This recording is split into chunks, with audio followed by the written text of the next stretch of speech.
Hi everyone, आज के session में आप सभी का स्वागत है। वेलकम टू स्वरूप एकेडमी।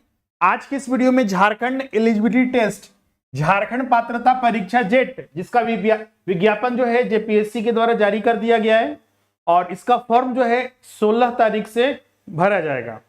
उसी में हम लोग जो सीरीज स्टार्ट किए हैं, आज जो एमसीक्यू सीरीज है पेपर 1 के रिगार्डिंग, जो सभी विषय के छात्रों के लिए कॉमन है, आज उसका ये तीसरा सेशन है। आज भी हम लोग बहुत सारे महत्वपूर्ण और नए प्रश्नों को डिस्कस करेंगे जो कि आपके एग्जाम के लिए महत्वपूर्ण होगा। तो फटाफट लाइव सेशन में जुड़ जाइए और अगर किन्हीं को कोई डाउट है पहले के रिगार्डिंग या जेपीएससी जेट के रिगार्डिंग, पात्रता परीक्षा के रिगार्डिंग, आप यहां पर पूछ सकते हैं। तो चलिए हम लोग सेशन को स्टार्ट करते हैं। अगर हम पेपर 1 की बात करें, पेपर 1 इस बार चूंकि जेट एग्जाम जो हो रहा है, जिसके माध्यम से झारखंड में आप असिस्टेंट प्रोफेसर बनने के लिए योग्य हो जाते हैं। इसमें और किसी भी तरह का डिग्री नहीं चाहिए, ना पीएचडी चाहिए और ना ही नेट और ना अदर कोई बीएड क्वालिफिकेशन। अगर आप इस एग्जाम को क्वालिफाई कर लेते हैं तो सिर्फ पीजी प्लस जेट के आधार पर आप असिस्टेंट प्रोफेसर बन सकते हैं। यहां तक कि इस बार यह भी इसमें जोड़ा गया है कि अगर आप झारखंड के किसी भी यूनिवर्सिटी से पीएचडी करना चाहते हैं तो इस एग्जाम के बेसिस पर अगर आप इसमें क्वालिफाई करते हैं तो आप एडमिशन ले सकते हैं। तो बहुत ही बड़ा अपॉर्चुनिटी है, खासकर जो है असिस्टेंट प्रोफेसर बनने का सपना रखते हैं, जो टीचर बनना चाहते हैं लेकिन बीएड नहीं कर पाए हैं, तो उनके लिए बहुत बड़ा बिग अपॉर्चुनिटी है सभी छात्र के लिए। साथ ही जो अन्य छात्र हैं बीएड कर भी चुके हैं लेकिन वैकेंसी की प्रतीक्षा कर रहे थे, तो उनके लिए एक नया अपॉर्चुनिटी है। तो चलिए हम लोग सेशन को कंटिन्यू करते हैं। गुड इवनिंग, आप सभी का स्वागत है और जितने भी छात्र जुड़े हैं इस लाइव सेशन में, फटाफट सेशन को शेयर कर दीजिए ताकि सारे छात्र यहां पर जुड़ सके और इस वीडियो को ज्यादा से ज्यादा लाइक कीजिएगा। उससे पहले, सेशन में जाने से पहले एक इंपॉर्टेंट अपडेट, जो कि आपको हमने बताया था कि ये ऑफर बस कुछ ही दिन के लिए है। ये ऑफर जो है आपका कल परसों तक आपका रहेगा और इसमें झारखंड जेट पात्रता परीक्षा के लिए पेपर 1 और पेपर 2 की कंप्लीट आपको तैयारी कराई जाएगी और इसमें पेपर 1 और पेपर 2 दोनों लेते हैं तो आपको अप टू 40% तक आपको डिस्काउंट मिलेगा। आप सिर्फ पेपर 2 स्पेसिफिक, सब्जेक्ट स्पेसिफिक ले सकते हैं और जो छात्र सिर्फ पेपर 1 लेना चाहते हैं उनके लिए मात्र ये 2 दिनों के लिए ऑफर है। अगर इसमें जो रेगुलर फीस आपको पता होगा कि 4,999 था, लेकिन अब इसके जगह मात्र आपका 2,499 रुपया मात्र आपको पड़ेगा, अप्रोक्स 2500 के रबन। और उससे आपको पता है कि 50 प्रश्न आएंगे 100 अंक का और मात्र इतना आपको लिया जाएगा। हिंदी इंग्लिश दोनों माध्यम में क्लास चलेगी, टेस्ट सीरीज से लेकर स्टडी मटेरियल से लेकर आपको हर चीज उपलब्ध कराया जाएगा। तो जल्द से जल्द ज्वाइन कर लीजिएगा एडमिशन लेने के लिए इस नंबर पर, या फिर ऐप जो है स्वरूप लर्निंग ऐप, इसके माध्यम से भी ज्वाइन कर सकते हैं। अभी जो हम लोग यहाँ पर सेशन कर रहे हैं, जो टीचिंग एंड रिसर्च एप्टीट्यूड से संबंधित, टीचिंग एंड रिसर्च एप्टीट्यूड से संबंधित, जिससे कि जो है सभी जितने भी विषय के छात्र इस बार एग्जाम देंगे, 43 विषय, पेपर 1 सबका कॉमन रहेगा और इसी के आधार पर जो है जो हम लोग यहां पर डिस्कशन कर रहे हैं, इसमें पीवाईक्यूज, प्रीवियस ईयर के क्वेश्चंस भी शामिल हैं, साथ ही इसमें न्यू एमसीक्यूज भी शामिल किया गया है और मोस्ट एक्सपेक्टेड एमसीक्यूज इसमें शामिल किया गया है, जो कि आपके एग्जाम के लिए इंपॉर्टेंट रहेगा। तो चलिए आज का सेशन स्टार्ट करते हैं और प्रश्न संख्या 1 से हम लोग डिस्कशन करते हैं। किन्हीं को कोई डाउट होगा तो पूछ लीजिएगा।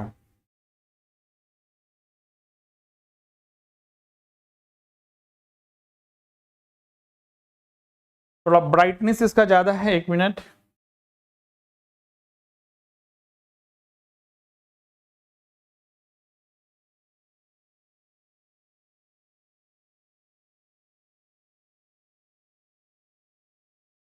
अभी क्लियर दिख रहा है सभी को? ओके, चलिए प्रश्न संख्या 1 से हम लोग स्टार्ट करते हैं। और आज का सेशन का पहला प्रश्न है, निम्नलिखित में से किस विश्वविद्यालय ने मेटा विश्वविद्यालय की अवधारणा को अपनाया था?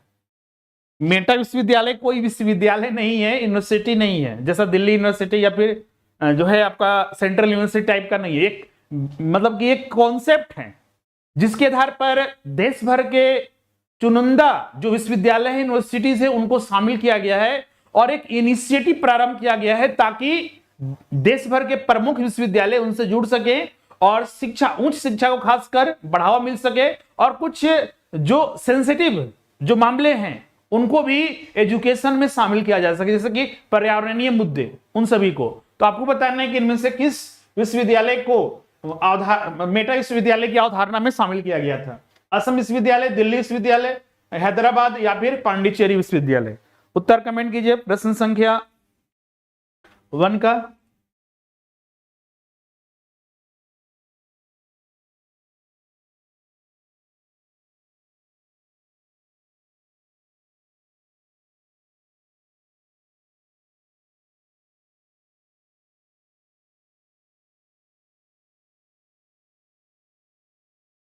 सभी छात्र उत्तर कमेंट करेंगे।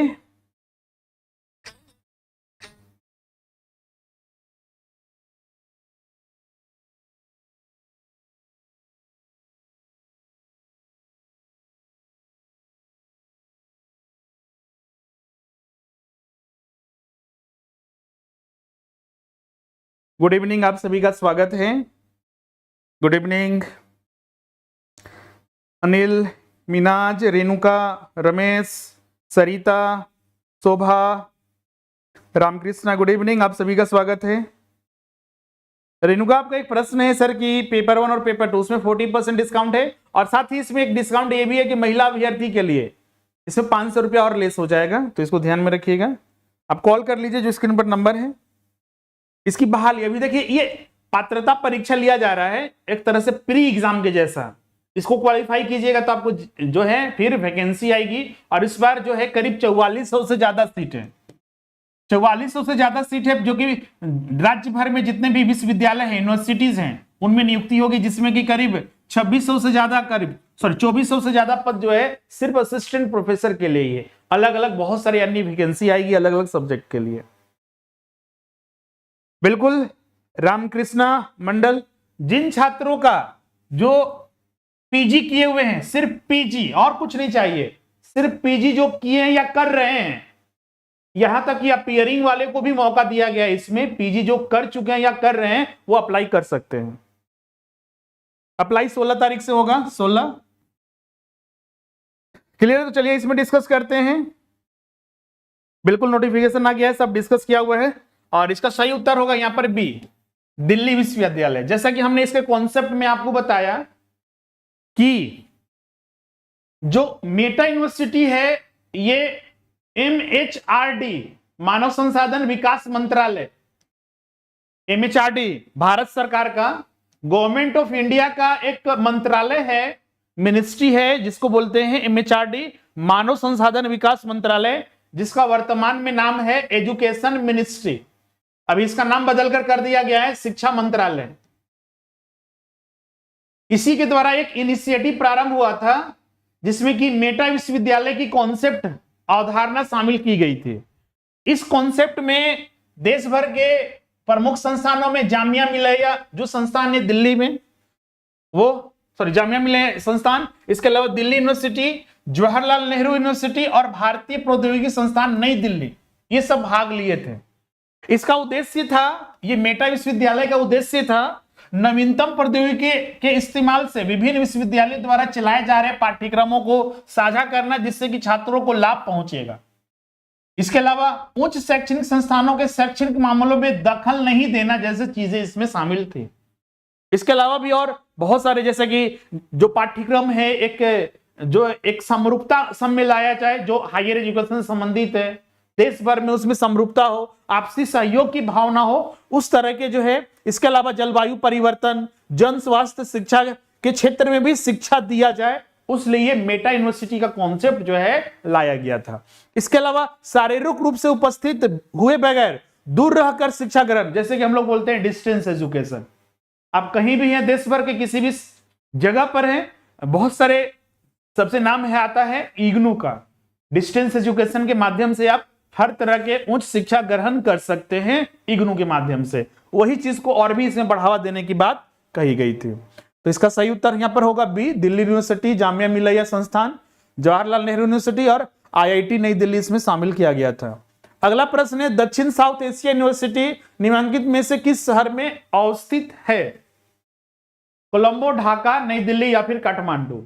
सार्क कंट्रीज का आपने नाम सुना होगा, एक अंतरराष्ट्रीय संगठन है, उन्हीं के द्वारा एक इनिशिएटिव्स है एजुकेशन के मामले में। तो आपको उत्तर वही कमेंट करके बताना है कि जो दक्षिण साउथ एशिया यूनिवर्सिटी कहां पर स्थित है। चलिए अब इसमें डिस्कशन करते हैं। अभी पेपर 2 में बहुत सारे छात्र कंफ्यूज हो रहे हैं कि हमारे यहाँ पेपर 2 में क्या क्या क्लासेस चल रहे हैं। तो अभी जो स्टार्ट हो चुके हैं नया बैच पेपर 2 में, पेपर 1 तो आपका स्टार्ट हो ही गया है, पेपर 1 का हिंदी इंग्लिश दोनों माध्यम में क्लासेस चल रहा है। पेपर 2 की अगर हम बात करें तो इसमें जो न्यू बैच स्टार्ट हुआ है कॉमर्स का स्टार्ट हो चुका है, मैथमेटिक्स का, मैथ्स का स्टार्ट हो चुका है, इसके अलावा इकोनॉमिक्स का स्टार्ट हो चुका है, इसके अलावा इसमें हिस्ट्री सब्जेक्ट का भी स्टार्ट हो चुका है, और एक आपका जो इसमें है हिंदी साहित्य, इसमें इसके अलावा इसमें सोशियोलॉजी समाजशास्त्र का, जियोग्राफी का जो भूगोल है, जिनका भी भूगोल है पेपर 2 में, और पॉलिटिकल साइंस जिनका है, इन सभी सब्जेक्ट के जो है ऑलरेडी स्टार्ट हो चुके हैं। आने वाले दिनों में कुछ और नए सब्जेक्ट हम इसमें शामिल करेंगे, जैसे कि मैनेजमेंट हो गया, जो एमबीए वगैरह करते हैं छात्र मार्केटिंग में, या फिर कोई भी आपका मैनेजमेंट से संबंधित है, या फिर लेबर जो वेलफेयर जो है वो लॉ हो गया। इसके अलावा अन्य महत्वपूर्ण जो सब्जेक्ट होंगे उसके भी हम लोग जल्दी सेशन स्टार्ट करेंगे आने वाले नेक्स्ट वीक तक। अब चलिए इसमें डिस्कस करते हैं दक्षिण साउथ एशिया यूनिवर्सिटी। अगर हम इसके बारे में बात करें तो ये नई दिल्ली में स्थित है। राइट आंसर इसका जो होगा वो सी होगा। दक्षिण साउथ एशिया यूनिवर्सिटी की बात करें तो जैसा कि हमने बताया कि जो भी सार्क जो एसोसिएशन है उसके जो मेंबर हैं, सार्क एसोसिएशन, सार्क के कितने सदस्य देश हैं? अफगानिस्तान, बांग्लादेश, भूटान, भारत, मालदीव, नेपाल, पाकिस्तान और श्रीलंका।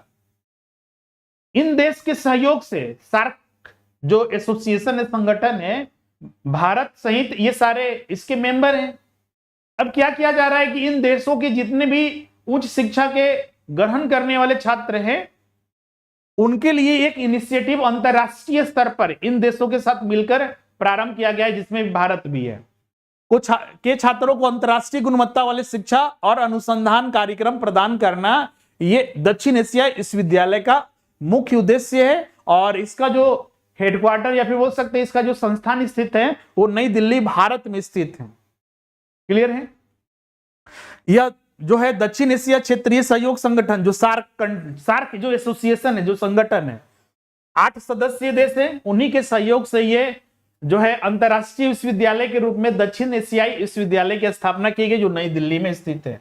इससे संबंधित और भी है, जैसे कि यहाँ पर पाठ्यक्रम क्या क्या होगा, जैसे कि हायर एजुकेशन में यहाँ पर स्टडी होगा, इन सभी देशों के छात्र यहाँ पर अपना पढ़ाई कर सकेंगे, और अनुसंधान रिसर्च को भी बढ़ावा मिलेगा। इसका मुख्य उद्देश्य में जैसे पाठ्यक्रम में अर्थशास्त्र, गणित, जैव प्रौद्योगिकी, कंप्यूटर विज्ञान, अंतरराष्ट्रीय संबंध, कानून, समाजशास्त्र सहित अन्य बहुत सारे स्नातकोत्तर पीजी लेवल के पाठ्यक्रम यहाँ पर कराया जाएगा। प्रवेश किनको मिलेगा इस विश्वविद्यालय में?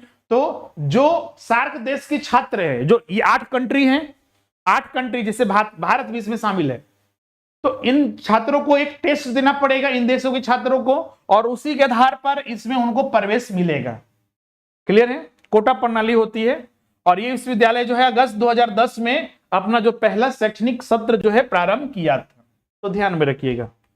अब आगे हम लोग बढ़ते हैं और प्रश्न 3 में संगठनात्मक विश्वविद्यालय को क्या कहा जाता है? संगठनात्मक विश्वविद्यालय कोई विश्वविद्यालय नहीं है, मतलब कि एक तरह से जैसे मेटा यूनिवर्सिटी का अवधारणा थी, ये भी एक तरह से कॉन्सेप्ट है। तो आपको बताना है किस तरह के विश्वविद्यालय को कहा जाता है।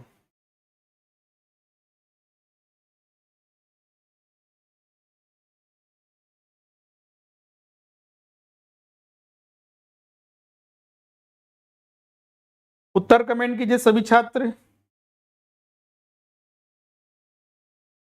और चलिए अब इसमें डिस्कस करते हैं। संगठनात्मक विश्वविद्यालय को जो है कॉम्प्लेक्स ऑफ कॉलेज कहा जाता है।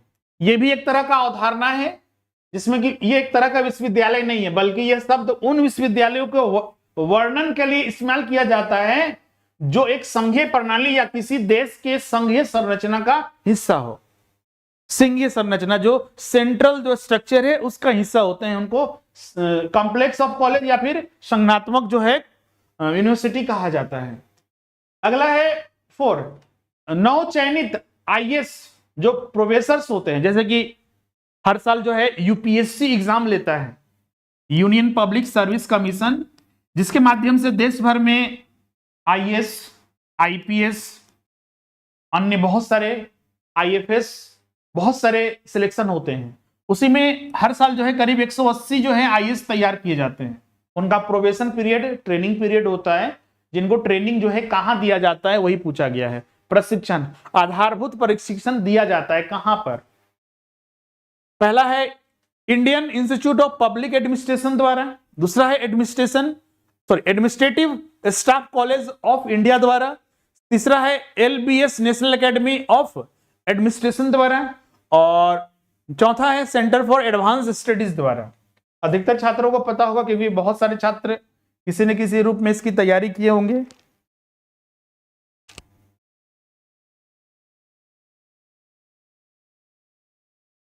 अभी पेपर 1 में स्पेशल ऑफर चल रहा है। पेपर 1 जो छात्र जेट एग्जाम के लिए करना चाहते हैं, इसके साथ आपका नेट एग्जाम भी हो जाएगा और बेट एग्जाम भी हो जाएगा साथ में ही। जेट एग्जाम का जो टोटल फीस है 4,999 है। ऐसे तो 40% डिस्काउंट है, लेकिन सभी छात्रों के लिए इसमें क्या किया गया है कि मात्र जो है आपका 2,499 रुपया लग रहा है कंप्लीट तैयारी का पेपर 1 का। 2,499 में आपका पेपर 1 कंप्लीट तैयारी हो जाएगी, हिंदी इंग्लिश दोनों में चलेगा। अब चलिए इसमें डिस्कस करते हैं। जो आईएएस प्रोफेशन है, उनको प्रोफेशनल्स हैं, उनको आधारभूत प्रशिक्षण दिया जाता है, वो LBS Lal Bahadur Shastri national academy of administration द्वारा दिया जाता है। आप सब कमेंट करके बताइएगा ये कहां स्थित है। कमेंट करके बताइए यह कहां स्थित है। एग्जाम में ये भी पूछा जा सकता है, ये कहां पर स्थित है, कमेंट करके बताइए। लाल बहादुर शास्त्री राष्ट्रीय प्रशासन अकादमी, जिसको शॉर्ट में बोलते हैं LBSNAA, ये सिविल सेवाओं के लिए जो एक प्रशिक्षण, जब आप क्लियर कर जाइएगा सिविल सेवा, तो जो प्रशिक्षण दिया जाता है खासकर आईएएस को, वो यहीं पर दिया जाता है। और बिल्कुल यहां पर ये जो संस्थान स्थित है मसूरी उत्तराखंड भारत में स्थित है। क्लियर है? मसूरी उत्तराखंड भारत में स्थित है। इसका जो नेतृत्व है, ये एक निदेशक भारत सरकार के सचिव स्तर पर जो अधिकारी होते हैं, जो भारत सरकार द्वारा नियुक्त होते हैं, उन्हीं के द्वारा इसका नेतृत्व जो है संस्थान का किया जाता है। अगला है प्रश्न संख्या 5, भारतवर्ष के सर्वप्रथम विश्वविद्यालय किस वर्ष खोले गए? भारत में मतलब पहली बार, सीधा सा है। और इस तरह के प्रश्न, पहला सेशन आपको याद, आज तीसरा सेशन है, पहला सेशन आपको याद होगा, उसमें हमने आपको बताया था कि लंदन यूनिवर्सिटी के तर्ज पर, मैकाले के अनुशंसा पर जो है भारत में 3 यूनिवर्सिटी खोले गए थे। बंबई में, चेन्नई में जो मद्रास था उस समय, और कलकत्ता में जो बंगाल था उस समय।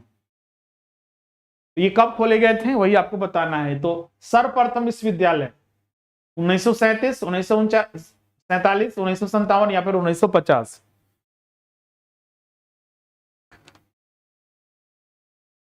एक सोनी का प्रश्न है कि सर माध्यमिक आचार्य के अगर हम बारे में बात करें तो आयोग ने, इस पर हमने पहले भी बहुत सारे बता दिए, अपडेट करवाए हैं, इसका भी क्लासेस जो है आपको उपलब्ध कराया जाता है। तो आयोग ऑलरेडी बता चुका है कि जनवरी के अंत तक, 31 जनवरी तक हम क्लियर करेंगे। तो मान के चलिए कि दिसंबर के लास्ट तक एग्जाम जो है इसका होगा, अगर सब चीज ठीक रहा तो झारखंड में तो आपको पता ही है। अच्छे से तैयारी कीजिए, अभी भी आपके पास समय है माध्यमिक आचार्य वाले को लिए। और इसका सही उत्तर होगा यहां पर सी। एक साथ 3 यूनिवर्सिटी बने थे, जो एक आपका मद्रास जो चेन्नई के नाम से जाना जाता है वर्तमान में, एक आपका कलकत्ता, एक आपका मुंबई। ये लंदन यूनिवर्सिटी की तर्ज पर 1857 में ये स्थापित हुए थे। Right answer C. अगला है आवासीय विश्वविद्यालय को क्या कहा जाता है? एकात्मक प्रशिक्षण महाविद्यालय, प्राथमिक शिक्षण महाविद्यालय, औपचारिक शिक्षण महाविद्यालय या फिर डी उपरोक्त में से कोई नहीं।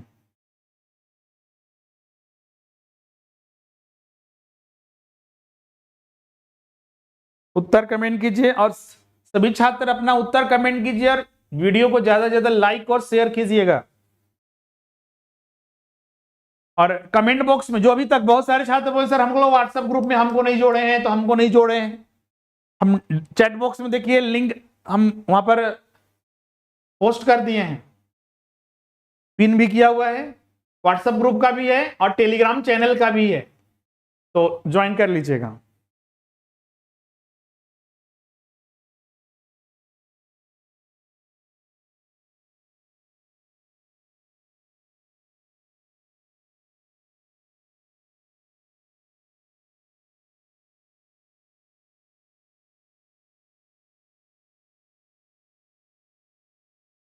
ओके, चलिए अब इसमें डिस्कस करते हैं और इसका सही उत्तर होगा यहां पर एकात्मक शिक्षण महाविद्यालय। राइट आंसर इसका ए होगा। अगला है प्रश्न 7, निम्न में से किसके बाद भारत में कॉलेज में सर्वाधिक छात्र हैं? मतलब दुनिया में दूसरे स्थान पर छात्रों की संख्या के मामले में भारत आता है। सेकेंड रैंक है जहां पर सबसे अधिक विद्यार्थी अध्ययन कर रहे हैं। तो वही पूछा गया कि पहले स्थान पर कौन है?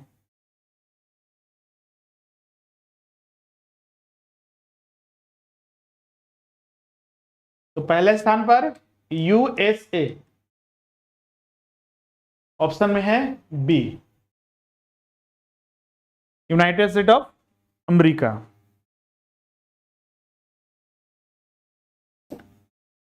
अगला प्रश्न है प्रश्न संख्या 8। सभी को ऑप्शन भी दिख रहा है ना?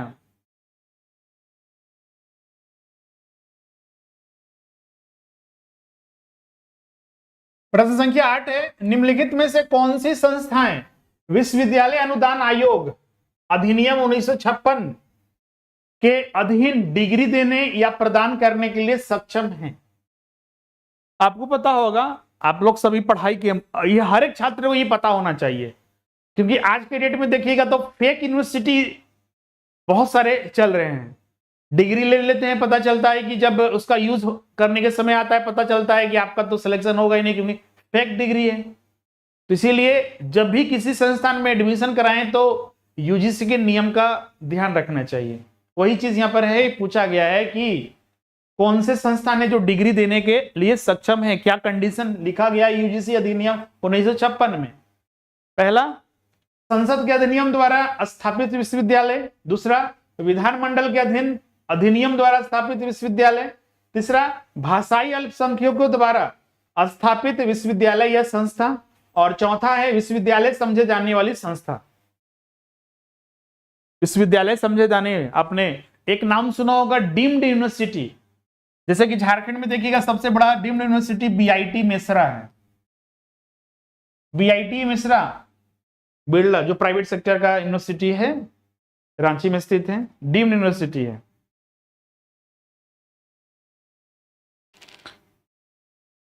उत्तर कमेंट कीजिए सभी को ही।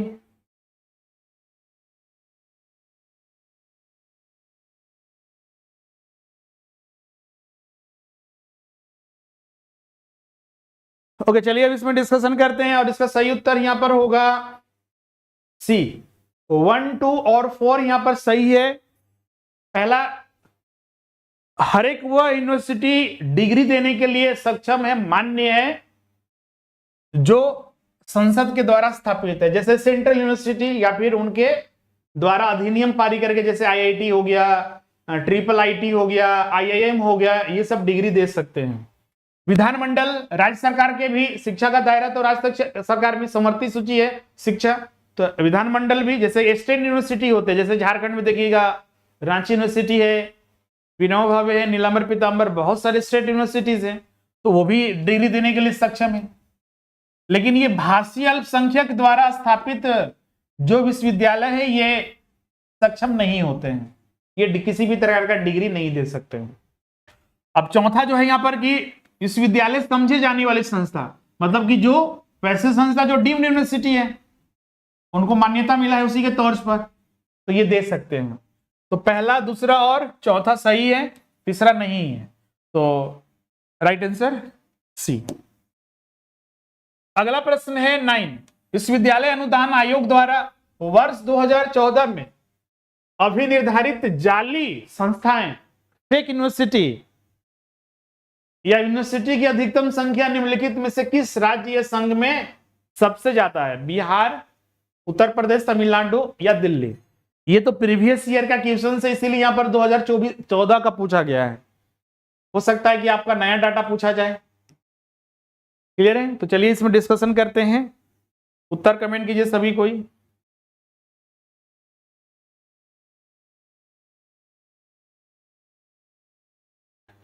ओके, चलिए इसमें डिस्कशन करते हैं। इसका सही उत्तर होगा 2014 में जो डाटा जारी हुआ था उसके अनुसार उत्तर प्रदेश में सबसे ज्यादा फेक यूनिवर्सिटीज हैं। देखिएगा तो बहुत सारे बैनर वगैरह झारखंड के भी अलग अलग गली मोहल्ले चौक चौराहे, यहाँ तक कि सेंटर भी खोल के रखे हैं। तो बीएससी करना है तो बीए करना है तो बीकॉम करना है तो पीजी करना है, आपको डिग्रियां तुरंत मिल जाएंगी 50,000 40,000। बीएड करना है तो 2-2.5 लाख रुपया तक, एक हफ्ते में 2 हफ्ते में। ये सब फेक यूनिवर्सिटीज होते हैं जो आगे चलकर समस्याएं खड़ी करती हैं। और उसके अनुसार देखिएगा तो उत्तर प्रदेश में सबसे ज्यादा है। राइट आंसर इसका बी होगा। अब यूजीसी के बारे में थोड़ा हम लोग चर्चा कर लेते हैं, क्योंकि एग्जाम में प्रश्न यहां से निश्चित है कि 1-2 प्रश्न निश्चित आएगा यूजीसी से, फिर क्योंकि यूजीसी ही नेट एग्जाम करवाता है। यूजीसी के आधार पर ही असिस्टेंट प्रोफेसर की नियुक्ति होती है। Jet exam, set exam UGC के नियमावली के अनुसार ही होता है। तो यूजीसी से 1-2 प्रश्न हमेशा आता है। यूजीसी के अगर हम बारे में बात करें तो 1953 में एक अनुशंसा बिल, आपको पता होगा कि यूजीसी की स्थापना एक समिति थी जिसका नाम था राधाकृष्णन आयोग। उन्हीं के सिफारिश पर यूजीसी की स्थापना की बात उठी थी, उन्हीं का सिफारिश किया गया था। तो उसी के तर्ज पर जो है पहली बार जो है जो शिक्षा मंत्री, तत्कालीन जो शिक्षा मंत्री थे भारत सरकार के, मौलाना अब्दुल कलाम आजाद, उन्हीं के द्वारा 1953 में 28 दिसंबर 1953 को जो है एक बिल लाया गया और उसी के आधार पर विश्वविद्यालय अनुदान आयोग की नींव रखी गई। विश्वविद्यालय अनुदान आयोग विश्वविद्यालय शिक्षा के मापदंडों के समन्वय, कोऑर्डिनेट करेगा, निर्धारण और अनुसरण करेगा। और इसी के आधार पर जो है एक अधिनियम ही बना दिया गया, यूजीसी अधिनियम 1956 में बना। और अब इसको एक कानून के तहत स्थापित किया गया। एक बोल सकते हैं कि स्टैट्यूटरी वैधानिक संस्था के रूप में यूजीसी को जाना जाता है। एग्जाम में कंफ्यूज करने के लिए पूछा जाता है, क्या यूजीसी एक संवैधानिक संस्था है? तो नहीं, ये एक वैधानिक संस्था है, एक स्टैट्यूटरी बॉडी है जो संसद के द्वारा एक अधिनियम के तहत इसकी स्थापना की गई। 1956 में यह अधिनियम आया था। क्लियर है? यूजीसी जो शिक्षा मंत्रालय जब भारत आजाद हुआ तो शिक्षा मंत्रालय ही था, बाद में इसका नाम MHRD पड़ा, मानव संसाधन विकास मंत्रालय, और फिर वर्तमान में अब एजुकेशन मिनिस्ट्री फिर कर दिया गया है। तो शिक्षा मंत्रालय के तहत काम करता है। केंद्र सरकार यूजीसी में एक अध्यक्ष और एक उपाध्यक्ष और 10 अन्य सदस्यों की नियुक्ति करती है। जो इनका केंद्रीय बोर्ड है यूजीसी का, वो वहां पर काम करते हैं। इसके अलावा अध्यक्ष ऐसे लोगों को चुना जाता है जो केंद्र सरकार या किसी राज्य सरकार के अधिकारी नहीं होते हैं। यूजीसी का जो अध्यक्ष होगा, कोई भी पहले से लाभ के पद पर है, जैसे कि स्टेट गवर्नमेंट में, सेंट्रल गवर्नमेंट में या कि कहीं पर, तो वो यूजीसी का अध्यक्ष नहीं बन सकता है। वैसे अध्यक्ष बन सकते हैं जो केंद्र सरकार या राज्य सरकार के अधिकारी नहीं है। इसके अलावा जो पात्र विश्वविद्यालय है, कॉलेज के अनुदान प्रदान करना यूजीसी तय करता है।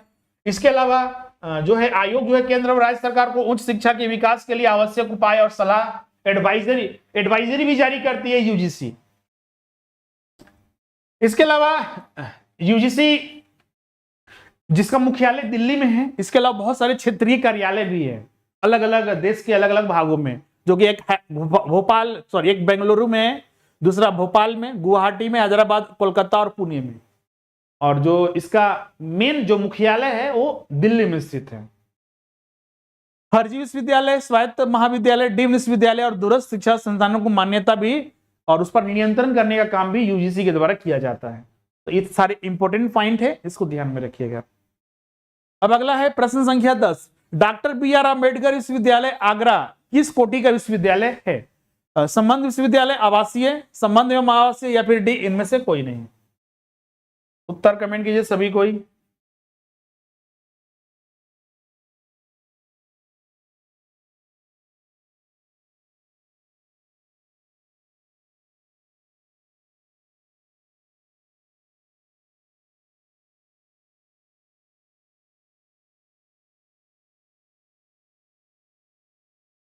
आकर्षा का प्रश्न है सर, माध्यमिक आचार्य पेपर 1 के लिए प्रैक्टिस करें। मार्केट में आप देख सकते हैं, मार्केट में बहुत सारे बुक्स आते हैं, उनमें से कोई एक, ऐसे तो आपको पूरा डिटेल में पढ़ना ही होगा, खुद से प्रैक्टिस और टेस्ट देना पड़ेगा, लेकिन एक रेफरेंस के तौर पर रहना चाहते हैं तो कोई भी एक बुक, ऐसा बहुत सारे बोलिएगा सर कि उसमें भी बताइए बेहतर, कोई भी बुक उठाइएगा सब एक ही जैसा होता है, पहले वाला ही डाल देते हैं, फिर उसी को चलाते रहते हैं कई एक साल तक।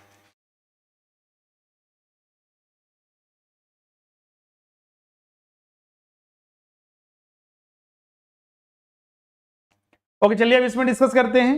एफिलेटेड यूनिवर्सिटी का आपने नाम सुना होगा, एफिलेटेड है, जो मेन यूनिवर्सिटी होते हैं उनसे वो संबंध रखते हैं, उनको मान्यता देते हैं कि हमारे तहत ही आप डिग्री प्रदान करने के लिए सक्षम है। ये सारे कॉलेज है, मेन यूनिवर्सिटी होता है, यूनिवर्सिटी के अंतर्गत बहुत सारे कॉलेज होते हैं, यूनिवर्सिटी होते हैं। तो जो डॉक्टर बी आर अम्बेडकर विश्वविद्यालय है, ये एक एफिलेटेड संबंध जो है यूनिवर्सिटी के रूप में, विश्वविद्यालय के रूप में जाना जाता है। राइट आंसर इसका ए होगा। अगला है भारतीय चिकित्सा अनुसंधान परिषद का मुख्यालय कहां स्थित है? पुणे, कोलकाता, चेन्नई या दिल्ली? संस्थानों के नाम आपको पता होना चाहिए, उनका स्थापना कब हुआ पता होना चाहिए। एक बार हम लिस्ट आपको दे देंगे, प्रमुख जो संस्थान है उनका स्थापना नाम, स्थापना कब हुआ और कहां, उसका केंद्र कहां है, मुख्य केंद्र है। ये एग्जाम में पूछा जाता है, 2-3 प्रश्न, तो 2 प्रश्न कम से कम मान के चलिए क्या आएगा आपका। क्लियर है? चलिए अब इसमें डिस्कस करते हैं। भारतीय चिकित्सा अनुसंधान परिषद, और ये आपका दिल्ली में स्थित है। Right answer D. अगला है नई दिल्ली स्थित राष्ट्रीय संग्रहालय संबंध है? यूजीसी ने 2008 में ये प्रश्न पूछा गया, इस तरह के भी प्रश्न आते हैं। दिल्ली यूनिवर्सिटी, एक्साइम विश्वविद्यालय, जेएनयू का अधीनस्थ कार्यालय या फिर पर्यटन एवं संस्कृति मंत्रालय का भाग? उत्तर कमेंट कीजिए। प्रश्न संख्या 12।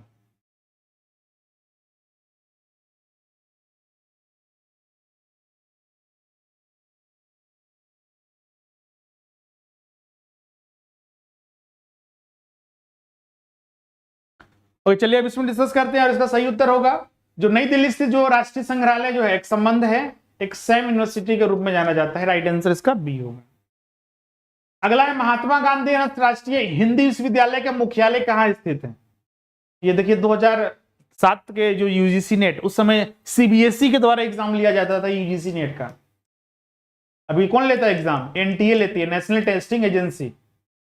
तो ये 2007 में जब सीबीएसई एग्जाम ली थी तो वहां पर पूछा गया था। आपको याद होगा लास्ट बार जो है जेपीएससी ने जो जेट का एग्जाम लिया था ये 2007 में ही, 2007 में इसका नोटिफिकेशन आया था, 2007-8 में एग्जाम हुआ था। अब आपको बताना है कि महात्मा गांधी अंतरराष्ट्रीय जो हिंदी विश्वविद्यालय इसका मुख्यालय कहाँ है? उत्तर कमेंट कीजिए सभी कोई।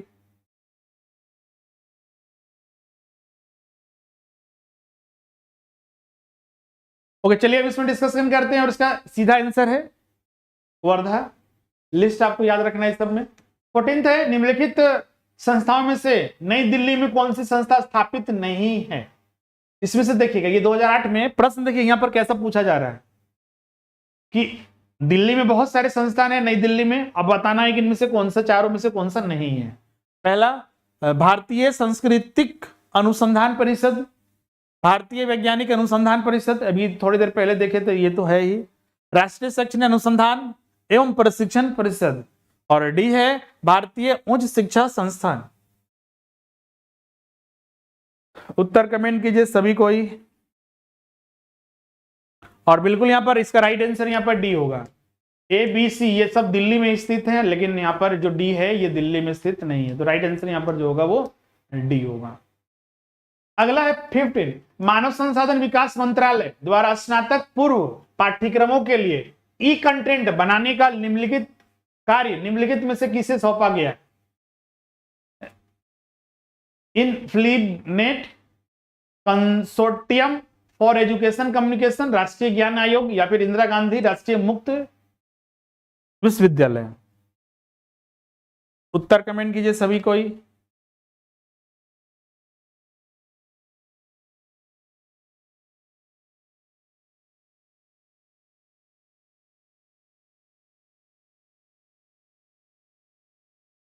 ओके, चलिए इसमें डिस्कशन करते हैं। ये भी एक पुराना प्रश्न इसलिए सर का आया है उसी समय के। देखिएगा तो भारत सरकार की जो डिजिटल इनिशिएटिव है, अभी तो अधिकतर प्रश्न स्वयं प्रभा, मूक वगैरह, दीक्षा, उन सभी से प्रश्न जो है पूछा जाता है। अभी उस समय का था तो इसलिए आया है। और ये आपका कंजोर्टियम फॉर एजुकेशन कम्युनिकेशन को ये जिम्मा सौंपा गया था। राइट आंसर इसका बी होगा। अगला है यूजीसी अधिनियम 1956 की धारा 12B के अंतर्गत आने वाले महाविद्यालय निम्नलिखित में से किस निकाय से वित्त पोषण योग्य हैं? भारत सरकार, विश्वविद्यालय अनुदान आयोग यूजीसी, राष्ट्रीय पाठ्यचर्या आयोग, और डी है महाविद्यालय, सॉरी महाविश्वविद्यालय। उत्तर कमेंट कीजिए सभी कोई।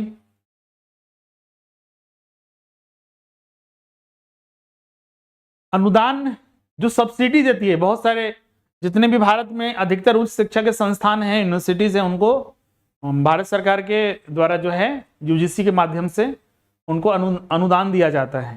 क्लियर है? तो इसीलिए राइट आंसर यहाँ पर क्या होगा? और यह है यूजीसी अधिनियम 1956 की धारा 12B में यूजीसी। राइट आंसर इसका जो होगा वो बी होगा। क्लियर है? अब आगे बढ़ते हैं और अगला प्रश्न है 17। भारत का पहला प्रतिरक्षा विश्वविद्यालय किस राज्य में है? हरियाणा, आंध्र प्रदेश, उत्तर प्रदेश और पंजाब। उत्तर कमेंट कीजिए सभी कोई।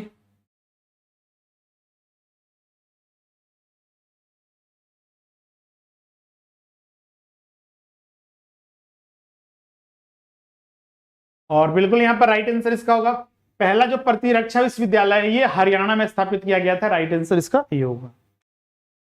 अगला है 18। विश्वविद्यालय अनुदान आयोग यूजीसी के संबंध में निम्नलिखित में से कौन सा कथन सत्य नहीं है?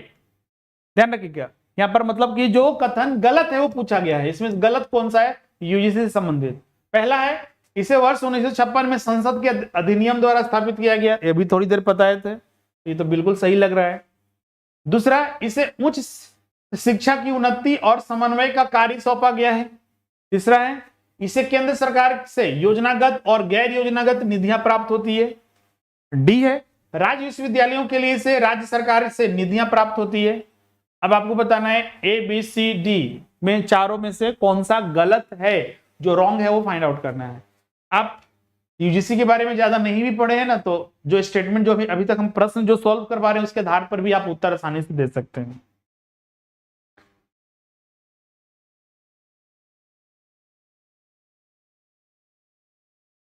यूजीसी को जो फंड मिलता है सब्सिडी वगैरह देने के लिए ना, वो भारत सरकार से मिलती है।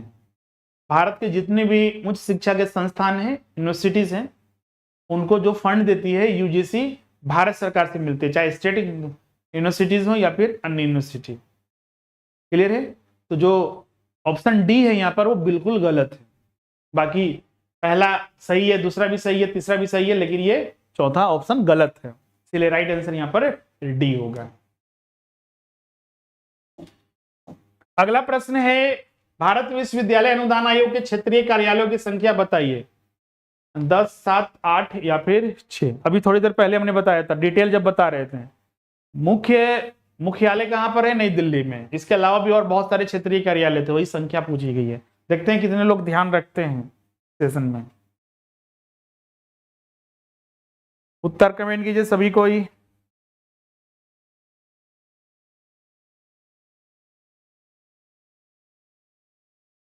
और चलिए अब इसमें डिस्कशन करते हैं, और इसका सही उत्तर होगा यहाँ पर बी, 7 है। अगला है यूजीसी द्वारा यूजीसी अधिनियम 1956 के धारा 3 के अंतर्गत मानित विश्वविद्यालय को यह आज्ञा नहीं है। पहला मतलब कि क्या मान्य नहीं होगा, उसके लिए परमिसेबल नहीं है। पहला, किसी उच्च शिक्षा के कार्यक्रमों को चलाना और उनमें डिग्री प्रदान करना। दूसरा है किसी उच्च शिक्षा के संस्थान को संबंध करना, एफिलेट करना। तीसरा है यूजीसी की आज्ञा के बिना कैंपस के बाहर किसी भी जगह देश में या विदेश में कैंपस खोलना। और चौथा है दूरस्थ शिक्षा परिषद की अनुमति के बिना दूरस्थ कार्यक्रमों को चलाना। तो धारा 3 के अंतर्गत जो मानित विश्वविद्यालय है, जो मान्यता प्राप्त है, उनको इनमें से क्या आज्ञा नहीं है, क्या परमिसेबल नहीं है। देखिए उत्तर कमेंट कीजिए कितने लोगों का सही होता है।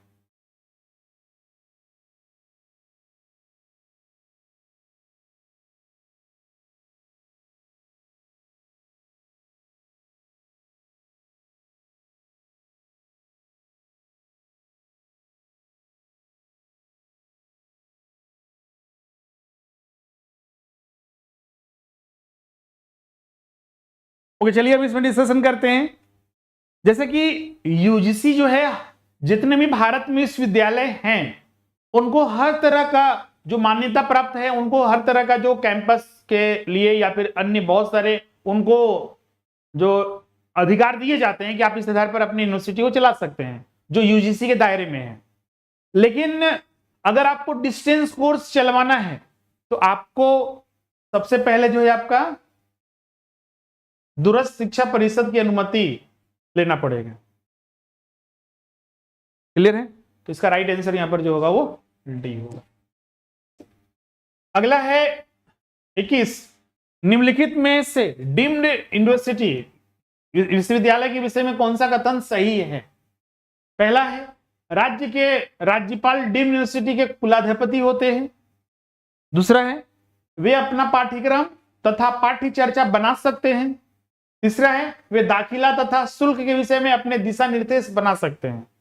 और चौथा है वे उपाधि प्रदान कर सकते हैं। अब आपको कूट यहां पर दिया हुआ है, उसी के आधार पर ए, बी, सी और डी 4 ऑप्शन के आधार पर बताना है कि इनमें से कौन सा कथन जो है सही है। हाँ, सही कथन पूछा गया, इसमें सही कौन सा है।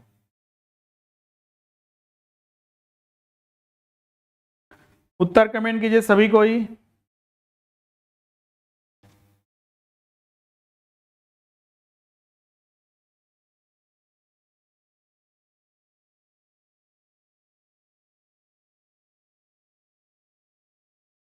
ओके, चलिए अब इसमें डिस्कशन करते हैं। और इस सब का जो उत्तर आ रहा है आप लोग का अलग अलग आ रहा है, लेकिन इसका सही उत्तर जो होगा यहां पर वो जिनका बी आ रहा है बिल्कुल सही है। 2, 3, 4 डीन यूनिवर्सिटी से संबंधित जो पहला कथन है वही बिल्कुल गलत है। कुलाधिपति होती है, उनकी नियुक्ति की जाती है, इसमें राज्यपाल नहीं होते हैं, इसलिए आपका गलत है। बाकी दूसरा सही है, तीसरा भी सही है और चौथा भी सही है। उपाधि भी प्रदान कर सकते हैं, शुल्क और दाखिला से संबंधित अपने दिशा निर्देश भी जारी कर सकते हैं और अपना पाठ्यक्रम और पाठ्य चर्चा खुद बना सकते हैं। तो बी होगा 2, 3, 4। लेकिन कुलाधिपति जो होते हैं वो राज्यपाल नहीं होते हैं। अगला है निम्नलिखित में से कौन सी संस्था या संस्थाएं अल्पसंख्यक है। यूजीसी नेट दिसंबर जो है आपका 2013 में ये प्रश्न आया हुआ था। अल्पसंख्यक इनमें से कौन सा है। पंजाब विश्वविद्यालय पटियाला, उस्मानिया विश्वविद्यालय हैदराबाद, कश्मीर विश्वविद्यालय श्रीनगर और चौथा है सेंट स्टीफन कॉलेज दिल्ली। अब आपको बताना है जो ऊपर 4 ये नाम दिए हैं यूनिवर्सिटीज का, उसके आधार पर आपको सही उत्तर का चयन करना है। इसमें से कौन सा अल्पसंख्यक संस्था है वो आपको बताना है। माइनॉरिटी इंस्टीट्यूशंस, पहला है 1 और 2, दूसरा है 2 और 4 और तीसरा है केवल 2 और चौथा है केवल 4। उत्तर कमेंट कीजिए सभी कोई। ये सब जो है फैक्ट आधारित प्रश्न है, इसमें जब तक आपको याद नहीं रहेगा तो उत्तर तो नहीं दे सकते हैं। इसीलिए अभी हमने थोड़ी देर पहले बताया था, यहां से 1-2 प्रश्न आते हैं, मैक्सिमम 2 जाएगा और मिनिमम 1 तो रहेगा ही कम से कम। तो लिस्ट आपको बनाकर याद रखना है, और इसमें सही उत्तर जो होगा यहाँ पर वो डी होगा, केवल 4। सेंट स्टीफन कॉलेज जो दिल्ली है, एक माइनॉरिटी कॉलेज के रूप में, अल्पसंख्यक यूनिवर्सिटी के रूप में जाना जाता है। राइट आंसर जो होगा यहाँ पर वो डी होगा। अगला है 23।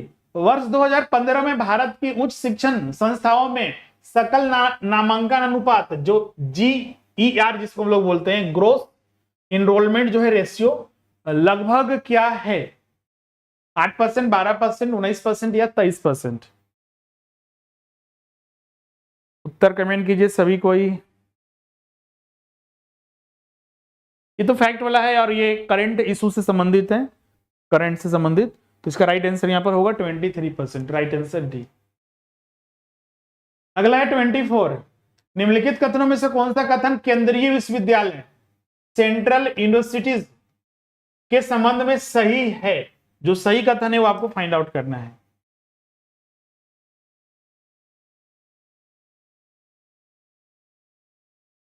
ऑप्शन अब देखिए, मतलब पहले स्टेटमेंट देख लेते हैं उसके बाद ऑप्शन।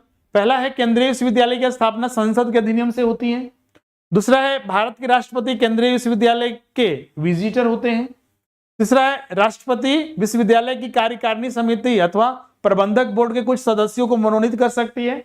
और चौथा है राष्ट्रपति कभी कभार कार्यकारिणी समिति या कोर्ट की बैठक की अध्यक्षता करते हैं। अब सही उत्तर का ऑप्शन करना है कि चारों स्टेटमेंट में कौन सा सही है। ए, बी, सी और डी, 4 ऑप्शन दिया हुआ है।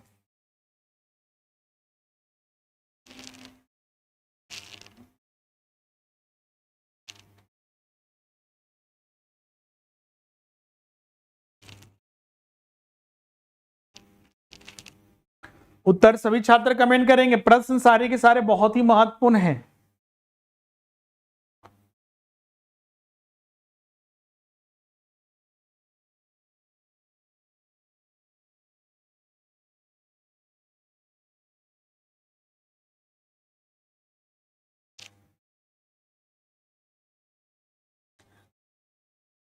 ओके, चलिए अब इसमें डिस्कशन करते हैं। गलत हो रहा है मेरा, गलत हो रहा है उससे कोई दिक्कत नहीं, सभी छात्र कमेंट कीजिए। अभी गलत कीजिएगा तो उसमें सुधार होगा, एग्जाम में गलती नहीं होनी चाहिए। हम लोग टेस्ट, एग्जाम, क्लासेस इसीलिए तो करते हैं, प्रैक्टिस इसीलिए तो करते हैं कि जहां गलती हो रही है उसमें सुधार किया जा सके, और जो नया नॉलेज मिल रहा है उसको ग्रहण करना चाहिए। चलिए इसमें डिस्कशन करते हैं। और इसमें जो पहला कथन है बिल्कुल सही है। जो भी सेंट्रल यूनिवर्सिटीज हैं, जैसे झारखंड में देखिएगा तो एक सेंट्रल यूनिवर्सिटी कहाँ है? ब्राम्बे में स्थित है, रांची। तो इसकी स्थापना जो है संसद के अधिनियम के तहत होती है।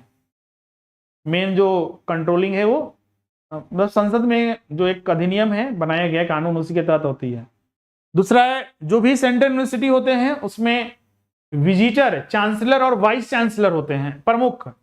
इसमें विजिटर जो होते हैं हमेशा राष्ट्रपति होते हैं, जबकि चांसलर जो होते हैं, चांसलर और वाइस चांसलर जो होते हैं इनकी नियुक्ति की जाती है। जैसे किसी भी स्टेट यूनिवर्सिटी में देखिएगा, स्टेट यूनिवर्सिटी में जो चांसलर होते हैं, जो चांसलर होते हैं वो राज्य के राज्यपाल होते हैं। झारखंड सरकार इसी चीज को चेंज कर रही है कि हम चांसलर रहने ही नहीं देंगे यूनिवर्सिटी के राज्यपाल को, वो हटा रही है।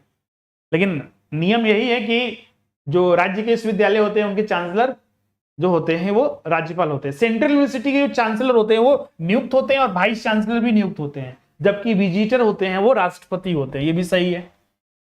तीसरा भी सही है, राष्ट्रपति जो होता है, जितने भी सेंट्रल यूनिवर्सिटी हैं उनकी कार्यकारिणी समिति और जो प्रबंधक बोर्ड के जो मेंबर होते हैं उनको मनोनीत करने का भी अधिकार राष्ट्रपति को होता है, जो विजिटर होते हैं। लेकिन जो चौथा यहाँ पर जो कथन है वो गलत है, वो बैठक वगैरह में अध्यक्षता नहीं करते हैं, ऐसी चीजें नहीं है इसमें। तो पहला, दूसरा और तीसरा जो है सही है। तो राइट आंसर यहाँ पर जो होगा वो सी होगा।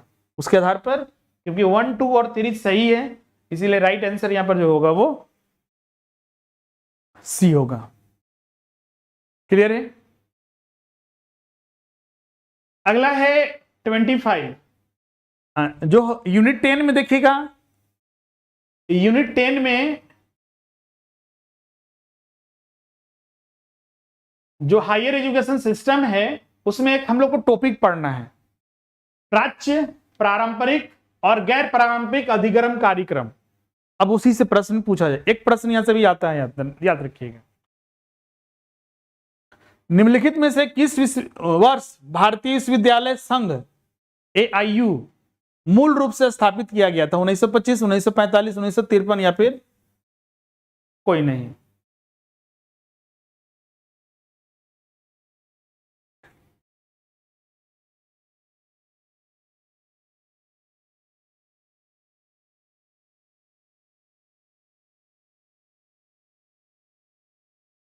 कमेंट कीजिए अपना उत्तर। और चलिए इसमें डिस्कस करते हैं। इसका सही उत्तर होगा यहां पर वो 1925 होगा। ये भारतीय विश्वविद्यालय संघ 1925 में ही, आपको याद होगा पहले जब क्लास हुआ था ना, फर्स्ट लेक्चर, उसमें हमने बताया था इसको।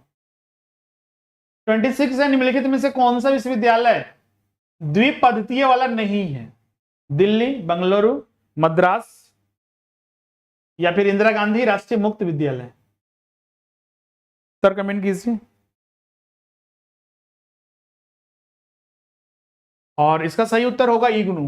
इंदिरा गांधी जो मुक्त विश्वविद्यालय है, राष्ट्रीय मुक्त विद्यालय, ये द्विपद्धति वाला नहीं है। राइट आंसर यहां पर जो होगा वो डी है। अगला है 27, निम्न में से कौन सा प्राच्य अधिनियम कार्यक्रमों में शामिल है? Web designing, animation programme, language courses या फिर ये सभी? नाम से ही देख के पता चल गया होगा कि शामिल होगा। देखते हैं कितने लोगों का सही होगा।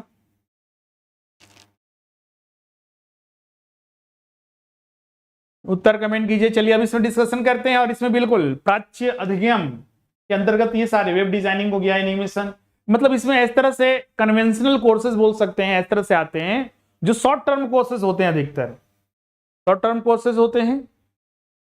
तो इसमें जो सही उत्तर होगा आपका यहाँ पर डी होगा। स्पेशल स्किल बेसिस ये कोर्सेज होते हैं, वेब डिजाइनिंग हो गया, एनिमेशन प्रोग्राम, लैंग्वेज कोर्सेज, ये सब जो है प्राच्य अधिनियम कन्वेंशनल कोर्सेज के अंतर्गत आते हैं। अगला है निम्न कथनों पर विचार कीजिए। पहला कथन है प्राच्य अधिगम कार्यक्रम अल्पकालिक होते हैं, मतलब शॉर्ट टर्म के लिए। दूसरा है प्राच्य अधिगम कौशलता, स्किल के साथ रोजगार उन्मुखी होते हैं, मतलब कि इस तरह के कोर्सेज जो कर लेते हैं वो उनको मतलब कि कम समय में भी ये कोर्स हो जाता है और जॉब भी मिल जाता है उनके स्किल के आधार पर। और तीसरा है पारंपरिक अधिगम कार्यक्रम में महाविद्यालयों के पारंपरिक अधिगम पाए जाते हैं।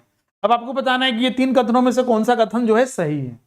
पहला, दूसरा, तीसरा और चौथा ऑप्शन दिया हुआ है कि कौन सा स्टेटमेंट में सही होगा, आपको बताना है।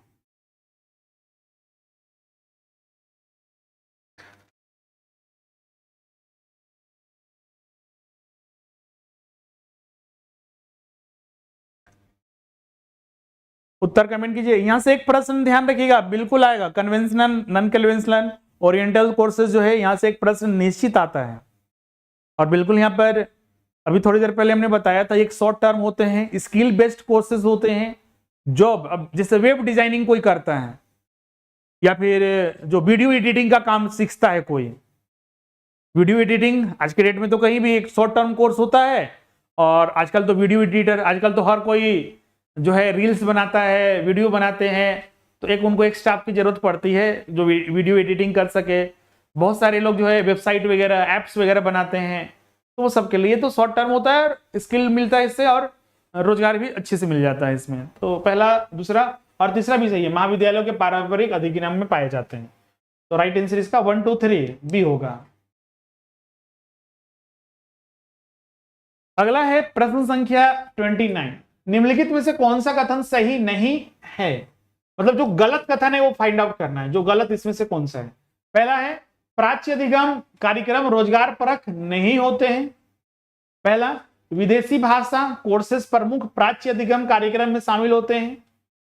तीसरा है गैर पारंपरिक अधिगम कार्यक्रम में आधुनिक पद्धतियों को शामिल कर सूक्ष्म पहलुओं पर बल दिया जाता है।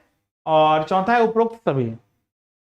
जो सही नहीं मतलब कि जो गलत है वो फाइंड आउट करना है।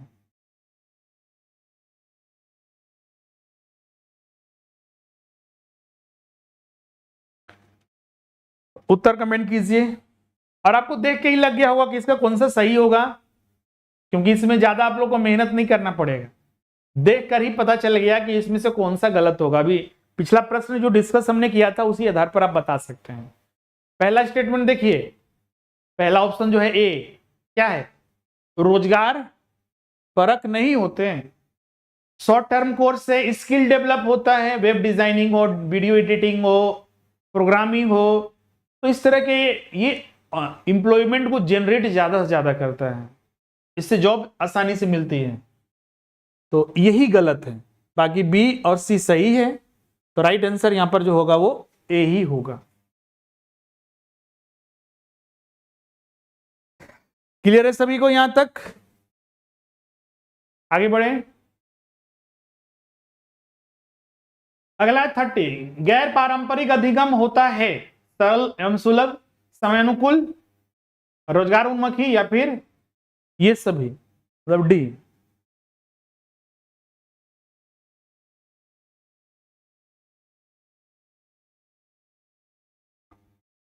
उत्तर कमेंट कीजिए सभी कोई।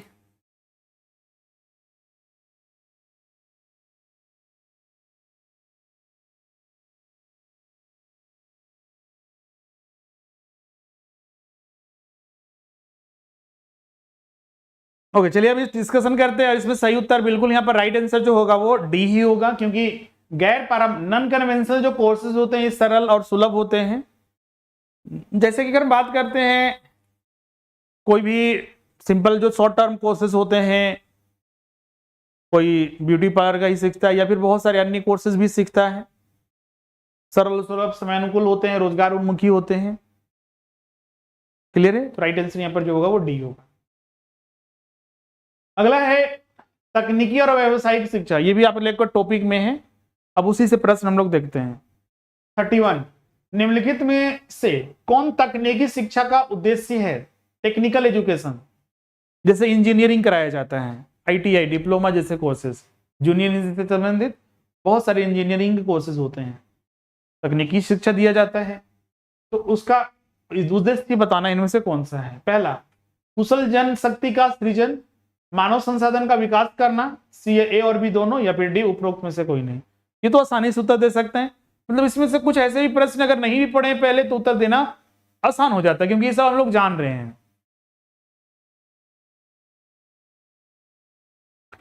सभी छात्र उत्तर कमेंट कीजिए और वीडियो को लाइक और शेयर कर दीजिएगा। और क्लासेस के लिए जो छात्र अभी तक नहीं ज्वाइन किए हैं, जेट एग्जाम के लिए जो क्लास नहीं ज्वाइन किए हैं, पेपर 1 जो 4,999 जो फीस था, इसमें 50% तक आपको डिस्काउंट मिल रहा है, मतलब आज ज्वाइन करते हैं तो 2,499 रुपये आपको मात्र पड़ेगा। और पेपर 1 और पेपर 2 में आपको पता है कि 40% डिस्काउंट आपका चल रहा है, या फिर सिर्फ पेपर 2 भी लेते हैं तो। और पेपर 2 में अभी commerce, economics, history, mathematics, Hindi literature, sociology, political science, इन सब के क्लासेस स्टार्ट हो चुके हैं, तो जल्द से जल्द आप लोग भी ज्वाइन कीजिए। और कुछ नए बैचेस जो नए सब्जेक्ट के क्लासेस आने वाले सप्ताह में प्रारंभ होंगे। अब चलिए इसमें डिस्कशन करते हैं, और इसका सही उत्तर यहाँ पर सी होगा, ए और बी दोनों। तकनीकी शिक्षा का उद्देश्य ही होता है कि कुशल, मतलब स्किल बेस्ड, एक मतलब कि बड़ी संख्या में लोगों को स्किल प्रदान करना, चाहे आप आईआईटी बात करें, इंजीनियरिंग कॉलेज की बात करें, मानव संसाधन का विकास होता है, बिल्कुल ह्यूमन रिसोर्सेज का, राइट आंसर सी। अगला है, निम्न में से कौन सा कथन सत्य है? 32 जो सही है वो आपको बताना है। पहला, राष्ट्रीय तकनीकी शिक्षक प्रशिक्षण एवं अनुसंधान संस्थान वित्त मंत्रालय के नियंत्रण में कार्य करती है।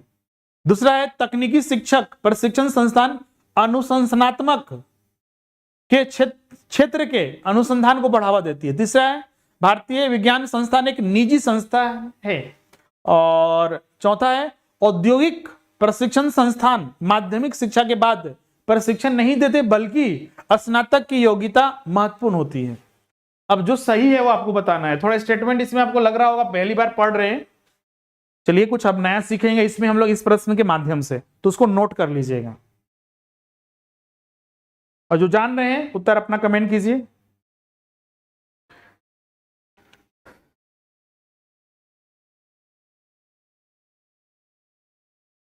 अब चलिए इसमें डिस्कशन करते हैं और इसका सही उत्तर यहां पर होगा बी। पहला बिल्कुल गलत है, क्योंकि इसमें जो दिया हुआ है कि वित्त मंत्रालय के अधीन में काम करता है, ये बिल्कुल गलत है, क्योंकि ये शिक्षा मंत्रालय के अंतर्गत है। ये गलत है, सी भी गलत है और डी भी गलत है। एक निजी संस्थान नहीं है, बल्कि ये सरकारी संस्था के रूप में जानी जाती है। सिर्फ यहाँ पर बी सही है, तकनीकी शिक्षण प्रशिक्षण संस्थान अनुशासनात्मक क्षेत्र के अनुसंधान को, उसके रिसर्च को, डिसिप्लिनरी जो सब्जेक्ट है उनको बढ़ावा देती है। बिल्कुल ये सही है। अगला है व्यवसायिक शिक्षा, जैसे कि मैनेजमेंट के कोर्सेज करते हैं, कॉमर्स के, वाणिज्य के कोर्सेज करते हैं, तो वही पूछा गया है, क्योंकि व्यवसायिक शिक्षा वही है। तो जो व्यवसायिक शिक्षा होती है संबंधित होती है किससे? श्रम, कार्य एवं परिवार से, दूसरा विद्यार्थी के व्यक्तित्व परिधि से, और तीसरा है जीवन के प्रत्येक क्षेत्र से। फुट दिया हुआ ए, बी, सी और डी, इनमें से कौन सा सही है आपको बताना है।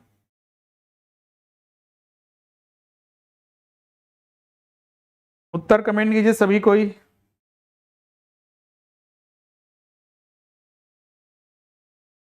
व्यवसायिक शिक्षा, और बिल्कुल यहां पर तीनों सही है, क्योंकि व्यवसायिक शिक्षा जो संबंधित है हर तरह से, क्योंकि इसमें व्यवसायिक ज्ञान दिया जाता है, चाहे आपका डेली बिजनेस जो चल रहा है उससे, उनके लेखांकन अकाउंटिंग से संबंधित, या फिर उसके मैनेजमेंट से संबंधित, हर चीज का। तो ये तीनों क्षेत्र से संबंधित है। तो राइट आंसर यहाँ पर जो होगा 1 2 3, 1 2 3 किस में है? डी में है। तो राइट आंसर डी। अगला प्रश्न है 34, मिलान करना है। कल पिछला क्लास जो कल हुआ था उसमें भी इसी तरह का एक प्रश्न आया था। एक साइड इंस्टीट्यूशंस के नाम थे, अब वो उनका सेंटर, उनका केंद्र कहां है वो पूछा गया है, मिलान करना है।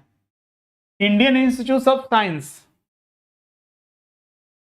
Indian Institute for Educational Planner and Administrator, Indian Veterinary Research Institute, Institute of Armament technology.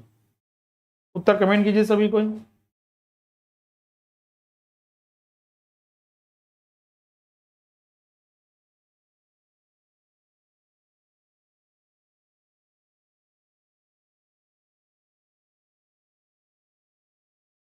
अगर आप न्यूज़पेपर भी देखते होंगे, आप बोलिए सर कि ये सब कैसे याद होगा, तो याद तो करना पड़ेगा। डेली न्यूज़पेपर भी देखते होंगे, सोशल मीडिया भी देखते होंगे, या कोई रैंकिंग वगैरह देखते होंगे। आईआईएससी का रैंकिंग बेहतर होता है साइंस सेक्टर के कॉलेजेस में, और ये बेंगलुरु में स्थित है। तो 1 का 1 ही होगा। अब 1 का 1 देखिए किस में है, बी में है और सी में है, ए और डी में नहीं है, तो ये तो ऐसा ही कैंसिल हो गया। तो देखते हैं 2 में कितने लोगों का सही होता है। 2 ऑप्शन बचा हुआ, 4 में से 2 हटा दिए हैं। केबीसी देखते होंगे ना, उसमें कुछ ऑप्शन 50-50 किया जाता है, 2 ऑप्शन हटा दिया जाता है, 2 बचता है। अब लास्ट में बचता है तो दोनों में से कोई एक छांटना होता है। देखिए छांटते हैं कितने लोगों का सही होता है। सभी कोई उत्तर कमेंट कीजिए। चलिए अब इसमें हम लोग डिस्कशन करते हैं, और बिल्कुल यहाँ पर जो छात्र का बी उत्तर आ रहा है बिल्कुल सही है। अब देखिए कैसे, जो National Institute for Educational Planner है, ये आईआईएससी तो आप सुन गए, आईआईएससी ये बंगलोर में है, 1 का 1 ही होगा। ये National Institute for Educational Planner and Administrator, ये नई दिल्ली में है। तो 2 का 4 तो बी में ही मैच कर रहा है, सी में मैच नहीं कर रहा है, तो ऐसे ही बाकी चेक नहीं कीजिएगा तो भी उत्तर। इंडियन वेटरनरी रिसर्च इंस्टीट्यूट, ये इज्जत नगर में है, तो सी का 3 है। इंस्टीट्यूट ऑफ ऑर्नामेंट टेक्नोलॉजी, ये जो है आपका पुणे में स्थित है, तो डी का 4, सॉरी डी का 2। क्लियर? चलिए अब आगे बढ़ते हैं। तो राइट आंसर यहां पर जो होगा वो बी होगा। अगला है 35, निम्नलिखित में से कौन सा संगठन भारत में तकनीकी तथा प्रबंध शिक्षा की गुणवत्ता की देखरेख करता है? एनसीटी, एमसीआई, एआईसीटी या फिर सीएसआईआर? उत्तर कमेंट कीजिए सभी कोई।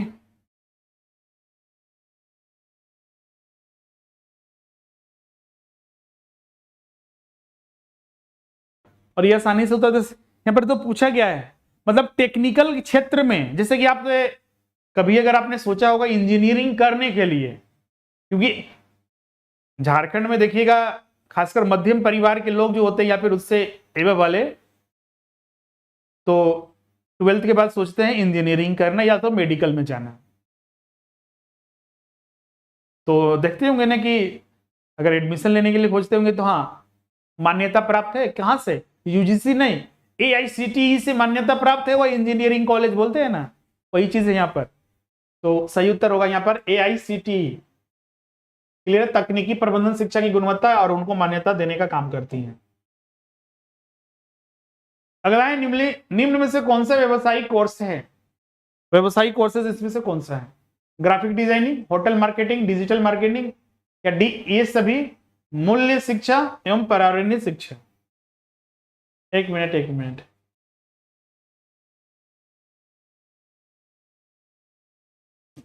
ये ऑप्शन में नहीं होगा।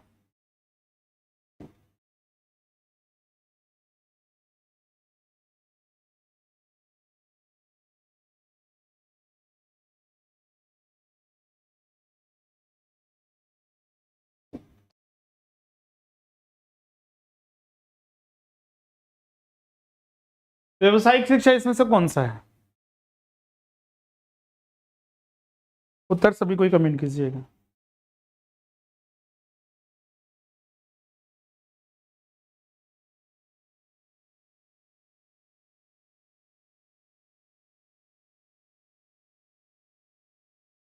ओके, चलिए इसमें डिस्कशन करते हैं। और बिजनेस कोर्सेज में इसमें किसमें को शामिल किया जाता है, तो ये तीनों वही है, ग्राफिक डिजाइनिंग की बात करें, होटल मार्केटिंग की बात करें, डिजिटल मार्केटिंग की बात करें, ये सब जो है बिजनेस कोर्सेज, ये स्टडीज बिजनेस जो है आपका कोर्सेज में शामिल होते हैं। तो राइट आंसर डी होगा।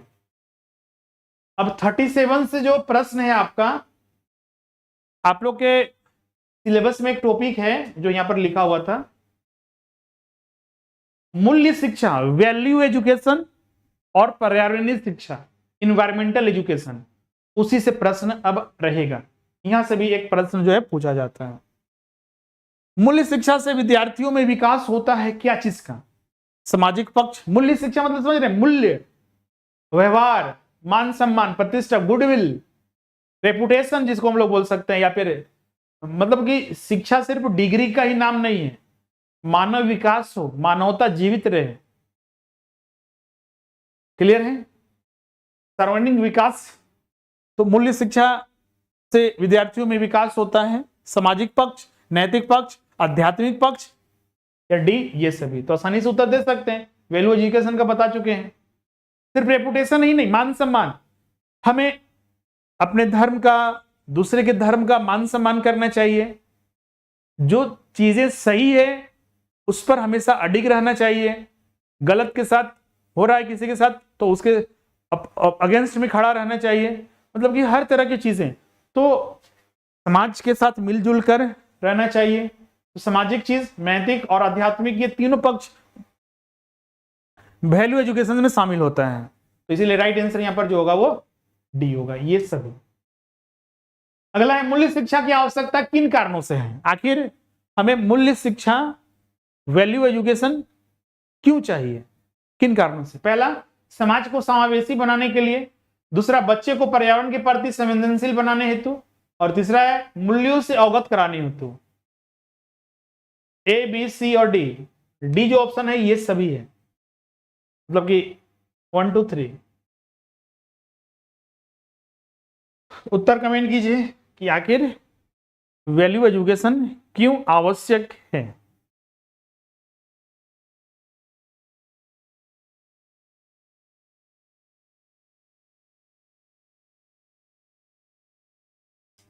ओके, चलिए अभी डिस्कस करते हैं, डिस्कशन।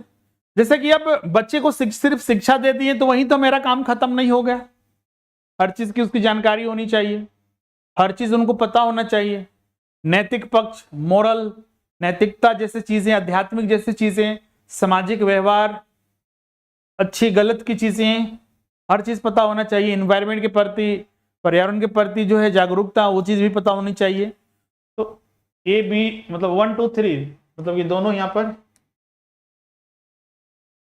जो है वो सही है, 1 2 3 ये तीनों, तो इसीलिए राइट आंसर यहाँ पर क्या होगा, वो डी होगा। अब अगला है 39, विश्वविद्यालय द्वारा कॉलेज में लाए जाने वाले मूल्यों के प्रकार में शामिल है मानव मूल्य, सामुदायिक या सामाजिक मूल्य, ए और बी दोनों, या फिर डी इनमें से कोई नहीं। इसका भी आप आसानी से उत्तर दे सकते हैं, ये भी वैल्यू एजुकेशन से ही प्रश्न रहेगा। नेक्स्ट क्लास जो आप लोगों का कल चलेगा, तो जो छात्र रिवीजन नहीं किए है ना, एमसीक्यूज जो हम लोग डिस्कस करेंगे वो यूनिट 9 से डिस्कस करेंगे। यूनिट 9 जो पीपुल डेवलपमेंट एंड एनवायरनमेंट जो टॉपिक है वहां से डिस्कशन करेंगे, तो उसको रिवीजन करके आइएगा। तो मूल्यों के प्रकार इसमें मानव मूल्य भी है, मानवता, और सामुदायिक और सामाजिक मूल्य, ये दोनों चीजें शामिल है। तो इसलिए राइट आंसर यहां पर जो होगा वो सी होगा। ए और बी दोनों सही है, मतलब सी। और 40 है, राष्ट्रीय मूल्य शिक्षा केंद्र कहां स्थित है, कोलकाता, मुंबई, चेन्नई या दिल्ली। ये तो फैक्ट आधारित है, इसको याद करना है ना, इसको नोट कर लीजिएगा। उत्तर कमेंट कीजिए सभी को ही।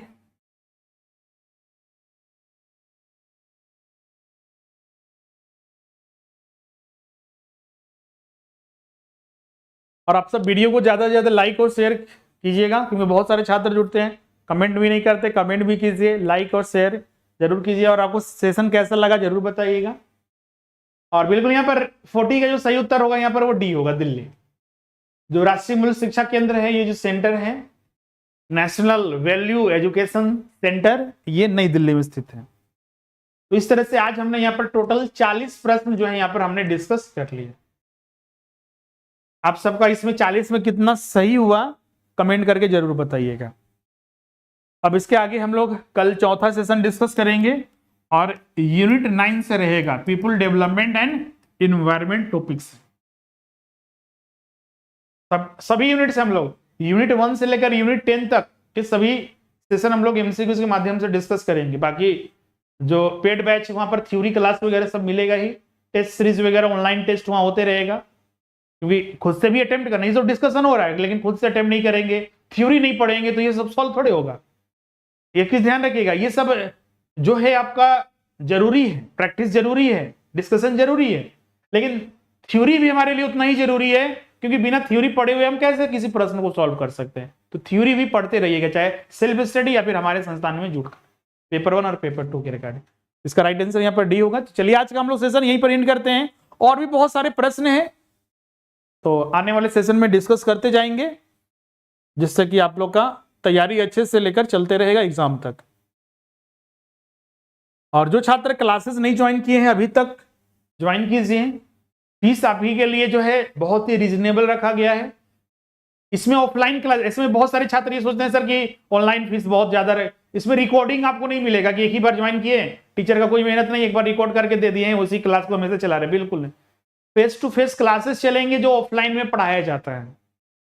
जैसे अभी लाइव चल रहा है, आपको हमसे जुड़े हुए हैं, आप डिस्कशन कर रहे हैं, उसके हम जवाब दे रहे हैं। यहाँ तो चलिए कमेंट कर रहे हैं यूट्यूब पर, लेकिन जब क्लासेस में जुड़िएगा तो वहां पर बात करने की भी फैसिलिटी, कॉलिंग फैसिलिटी ऐप में रहता है, क्लिक कीजिए तुरंत, जो आपके डाउट से आप पूछ सकते हैं। क्लियर है, कंप्लीट थ्योरी।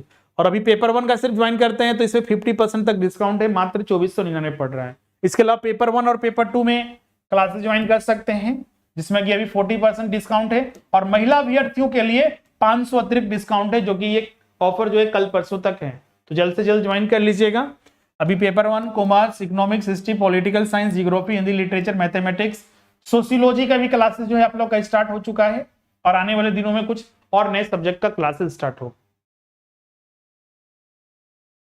एडमिशन कैसे लेना है, तो ये नंबर है 7004579770, इस पर कॉल या व्हाट्सएप कर दीजिए, आपको सारा डिटेल भेज दिया जाएगा। उसके बाद आप पेमेंट कर दीजिए, व्हाट्सएप पर आपको अपना नाम और सब्जेक्ट लिखकर भेजना है, पेमेंट मोड भेज दिया जाएगा, पेमेंट कर दीजिए, उसके बाद आपका क्लास स्टार्ट हो जाएगा। क्लियर है। इसके अलावा झारखंड की अन्य परीक्षाएं, जैसे कि अभी माध्यमिकाचार्य होने वाला ये पीजी प्लस बीएड के आधार पर इसके फॉर्म भरे जा चुके हैं। दिसंबर के लगभग या उसके बाद एग्जाम होगा। तो जो छात्र अभी तक माध्यमिकाचार्य या क्लासेस नहीं ज्वाइन किए हैं पेपर 1 और पेपर 2 में, तो इसमें भी आपका 50% तक अभी डिस्काउंट है, तो ज्वाइन कर लीजिएगा। टेट में भी आपका झारखंड टेट जेटेट भी आने वाला है। असिस्टेंट प्रोफेसर आ चुका है, सहायक आचार्य भी जेटेट के बाद आएगा। बाकी प्रोजेक्ट मैनेजर हो गया, बीओ हो गया, टेक्निकल के एग्जाम के लिए भी 40% और महिला अभ्यर्थी के लिए 500 तक आपका डिस्काउंट है। सेम प्रोसेस है इसमें भी आपका क्लास ज्वाइन करने का। जो भी क्लास चलेगी हमारी एप्लीकेशन जो है स्वरूप लर्निंग ऐप, इसी पर सारे आपको कंप्लीट क्लासेस, नोट्स, टेस्ट, हर चीज A to Z बारीकी से जो सिलेबस है सब चीज उपलब्ध कराया जाएगा, रिजल्ट ओरिएंटेड। तो जल्द से जल्द ज्वाइन कर लीजिए। तो चलिए आज का हम लोग सेशन यहीं पर एंड करते हैं। बिल्कुल संजीत, सभी कराया जाएगा। पेपर 1 और पेपर 2 का जो टोटल जो फाइनल फीस है, जो स्क्रीन पर नंबर दिख रहा है ना, इस पर आप कॉल या व्हाट्सएप करके जानकारी ले लीजिए। वहां पर अलग अलग सब्जेक्ट थोड़ा अलग अलग फीस हो सकते हैं, और जो आपका जो रहेगा उसके अनुसार बताया जाएगा। बिल्कुल वेबसाइट में भी जो क्लासेस है आपका, बहुत सारे छात्र बोलते हैं सर कि एप्लीकेशन पर क्लास देखते हैं तो दिक्कत होता है। बिल्कुल ये चीज, एप्लीकेशन में क्लासेस देखते हैं तो दिक्कत होता है, तो क्या हमको लैपटॉप पर, कंप्यूटर पर, सिस्टम में देखने के लिए हमको मिल जाएगा ना? बिल्कुल। उसके लिए आपको अलग से आईडी पासवर्ड दिया जाता है, लिंक दिया जाता है, आप उसके माध्यम से वहां पर सारे क्लासेस वगैरह देख सकते हैं, कोई दिक्कत नहीं है आपका लैपटॉप में भी, आपका अपने कंप्यूटर में। तो चलिए आज का हम लोग सेशन यहीं पर एंड करते हैं, मिलते हैं नेक्स्ट सेशन में। Thank you and good night.